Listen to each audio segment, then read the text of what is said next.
امام مالک نے بیان کیا، ان سے نافع نے، ان سے قاسم بن محمد نے، اور انہیں نبی کریم صلی اللہ علیہ وسلم کی زوجہ مطہرہ حضرت عائشہ رضی اللہ عنہا نے خبر دی کہ انہوں نے ایک چھوٹا سا گدا خریدا جس میں تصویریں بنی ہوئی تھیں۔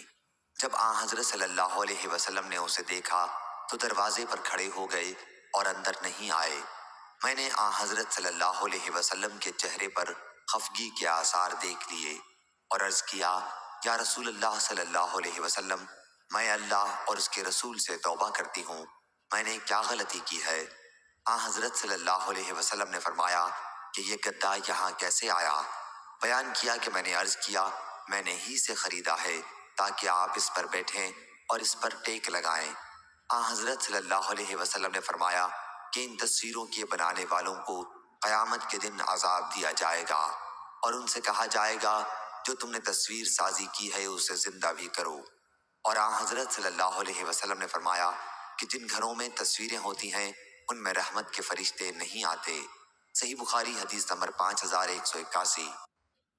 حضرت براء بن عازب رضی اللہ عنہ نے بیان کیا کہ رسول اللہ صلی اللہ علیہ وسلم نے ہمیں 7 چیزوں کا حکم دیا تھا اور 7 چیزوں سے ہم کو منع فرمایا تھا۔ آن حضرت صلی اللہ علیہ وسلم نے ہمیں بیمار کی عیادت کرنے، جنازے کے پیچھے چلنے، چھینکنے والے کے جواب میں یرحمک اللہ کہنے، دعوت کرنے والے کی دعوت کو قبول کرنے، اسلام پھیلانے، مظلوم کی مدد کرنے اور قسم کھانے کے بعد کفارہ ادا کرنے کا حکم فرمایا تھا۔ اور آن حضرت صلی اللہ علیہ وسلم نے ہمیں سونے کی انگوٹھیوں سے چاندی میں پینے یا فرمایا چاندی کے برتن میں پینے سے، میسر، زین یا کجاوے کے اوپر ریشم کا گدا کے استعمال کرنے سے، اور قصی، اطراف مصر میں تیار کیا جانے والا ایک کپڑا جس میں ریشم کے دھاگے بھی استعمال ہوتے تھے کے استعمال کرنے سے، اور ریشم و دیباج اور استبرق پہننے سے منع فرما دیا تھا۔ صحیح بخاری حدیث نمبر 5635۔ وہیب نے بیان کیا، انہوں نے ایوب سے روایت کی، انہوں نے ابو قلابہ سے، انہوں نے ثابت بن ضحاک سے، انہوں نے کہا کہ رسول کریم صلی اللہ علیہ وسلم نے فرمایا، جو اسلام کے سوا کسی اور مذہب پر قسم کھائے بس وہ ایسا ہی ہے جیسی کہ اس نے قسم کھائی ہے، اور جو شخص اپنے نفس کو کسی چیز سے ہلاک کرے وہ دوزخ میں اسی چیز سے عذاب دیا جاتا رہے گا، اور مومن پر لعنت بھیجنا اس کو قتل کرنے کے برابر ہے، اور جس نے کسی مومن پر کفر کا الزام لگایا بس وہ بھی اس کے قتل کرنے کے برابر ہے۔ صحیح بخاری حدیث نمبر 6652۔ سفیان نے بیان کیا، ان سے ایوب نے، ان سے اکرمہ نے، ان سے ابن عباس رضی اللہ عنہ نے کہ نبی کریم صلی اللہ علیہ وسلم نے فرمایا، جس نے ایسا خواب بیان کیا جو اس نے دیکھا نہ ہو تو اسے 2 جو کے دانوں کو قیامت کے دن جوڑنے کے لیے کہا جائے گا اور وہ اسے ہرگز نہیں کر سکے گا، اس لیے مار کھاتا رہے گا۔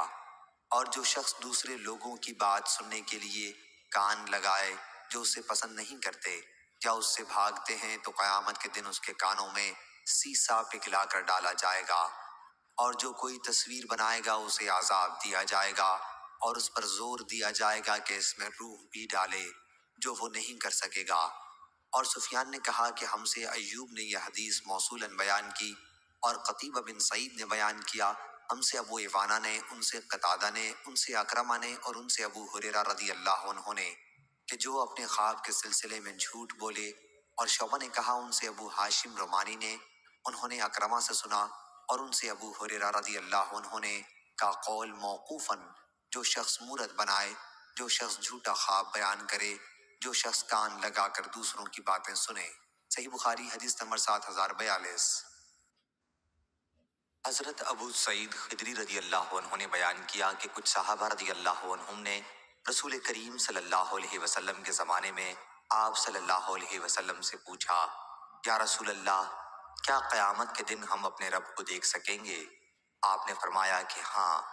کیا سورج کو دوپہر کے وقت دیکھنے میں تمہیں کوئی دشواری ہوتی ہے جبکہ اس پر بادل بھی نہ ہوں؟ صحابہ رضی اللہ عنہم نے عرض کیا کہ نہیں۔ پھر آپ نے فرمایا کہ کیا 14ویں رات کو چاند کے دیکھنے میں تمہیں کچھ دشواری پیش آتی ہے جبکہ اس پر بادل نہ ہوں؟ صحابہ رضی اللہ عنہم نے عرض کیا کہ نہیں۔ پھر آپ نے فرمایا کہ بس اسی طرح تم بلا کسی دقت اور کسی رکاوٹ کے اللہ تعالیٰ کو دیکھو گے۔ قیامت کے دن ایک منادی ندا کرے گا کہ ہر امت اپنے جھوٹے معبودوں کے ساتھ حاضر ہو جائے۔ اس وقت اللہ کے سوا جتنے بھی بتوں اور پتھروں کی پوجا ہوئی تھی سب کو جہنم میں جھونک دیا جائے گا۔ پھر جب وہی لوگ باقی رہ جائیں گے جو صرف اللہ کی پوجا کیا کرتے تھے، خواہ نیک ہوں یا گنہگار، اور اہل کتاب کے کچھ لوگ تو پہلے یہود کو بلایا جائے گا اور پوچھا جائے گا کہ تم اللہ کے سوا کس کی پوجا کرتے تھے؟ وہ عرض کریں گے کہ عزیر ابن اللہ کی۔ اللہ تعالیٰ ان سے فرمائے گا لیکن تم جھوٹے تھے، اللہ نے نہ کسی کو اپنی بیوی بنایا اور نہ بیٹا، اب تم کیا چاہتے ہو؟ وہ کہیں گے ہمارے رب ہم پیاسے ہیں، ہمیں پانی پلا دے۔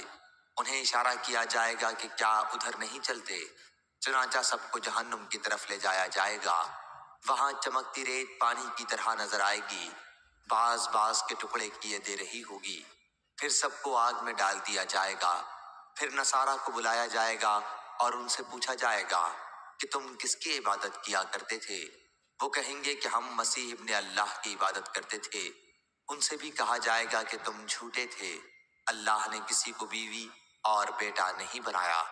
پھر ان سے پوچھا جائے گا کہ کیا چاہتے ہو، اور ان کے ساتھ یہودیوں کی طرح برتاؤ کیا جائے گا، یہاں تک کہ جب ان لوگوں کے سوا اور کوئی باقی نہ رہے گا جو صرف اللہ کی عبادت کرتے تھے، خواہ وہ نیک ہوں یا گنہگار، تو ان کے پاس ان کا رب ایک صورت میں جلوہ گر ہوگا جو پہلی صورت سے جس کو وہ دیکھ چکے ہوں گے ملتی جلتی ہوگی، یہ وہ صورت نہ ہوگی۔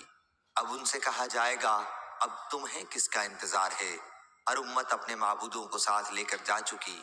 وہ جواب دیں گے ہم دنیا میں جب لوگوں سے جنہوں نے کفر کیا تھا جدا ہوئے تو ہم ان میں سب سے زیادہ محتاج تھے، پھر بھی ہم نے ان کا ساتھ نہیں دیا، اور اب ہمیں اپنے سچے رب کا انتظار ہے جس کی ہم دنیا میں عبادت کرتے رہے۔ اللہ تعالیٰ فرمائے گا کہ تمہارا رب میں ہی ہوں۔ اس پر تمام مسلمان بول اٹھیں گے کہ ہم اپنے رب کے ساتھ کسی کو شریک نہیں ٹھہراتے۔ 2 یا 3 مرتبہ یوں کہیں گے ہم اللہ کے ساتھ کسی کو شریک کرنے والے نہیں ہیں۔ صحیح بخاری حدیث نمبر 4581۔ انس بن مالک رضی اللہ عنہ نے بیان کیا کہ ایک صحابی نے کہا اے اللہ کے نبی، قیامت میں کافروں کو ان کے چہرے کے بل کس طرح حشر کیا جائے گا؟ حضرت صلی اللہ علیہ وسلم نے فرمایا کیا وہ ذات جس نے انہیں دنیا میں 2 پاؤں پر چلایا اسے اس پر قدرت نہیں ہے کہ قیامت کے دن انہیں چہرے کے بل چلا دے؟ قتادہ رضی اللہ عنہ نے کہا کہ ضرور ہے، ہمارے رب کی عزت کی قسم، بے شک وہ منہ کے بل چلا سکتا ہے۔ صحیح بخاری حدیث نمبر 6523۔ ابو ہریرہ رضی اللہ عنہ نے بیان کیا کہ نبی کریم صلی اللہ علیہ وسلم نے فرمایا میں حوض پر کھڑا ہوں گا کہ ایک جماعت میرے سامنے آئے گی، اور جب میں انہیں پہچان لوں گا تو ایک شخص فرشتہ میرے اور ان کے درمیان سے نکلے گا اور ان سے کہے گا کہ ادھر آؤ۔ میں کہوں گا کہ کدھر؟ وہ کہے گا کہ واللہ جہنم کی طرف۔ میں کہوں گا کہ ان کے حالات کیا ہیں؟ وہ کہے گا کہ یہ لوگ آپ کے بعد الٹے پاؤں دین سے واپس لوٹ گئے تھے۔ پھر ایک اور گروہ میرے سامنے آئے گا، اور جب میں انہیں بھی پہچان لوں گا تو ایک شخص فرشتہ میرے اور ان کے درمیان میں سے نکلے گا اور ان سے کہے گا کہ ادھر آؤ۔ میں پوچھوں گا کہ کہاں؟ تو وہ کہے گا کہ اللہ کی قسم جہنم کی طرف۔ میں کہوں گا کہ ان کے حالات کیا ہیں؟ فرشتہ کہے گا کہ یہ لوگ آپ صلی اللہ علیہ وسلم کے بعد الٹے پاؤں واپس لوٹ گئے تھے۔ میں سمجھتا ہوں کہ ان گروہوں میں سے ایک آدمی بھی نہیں بچے گا، ان سب کو دوزخ میں لے جائیں گے۔ صحیح بخاری حدیث نمبر 6587۔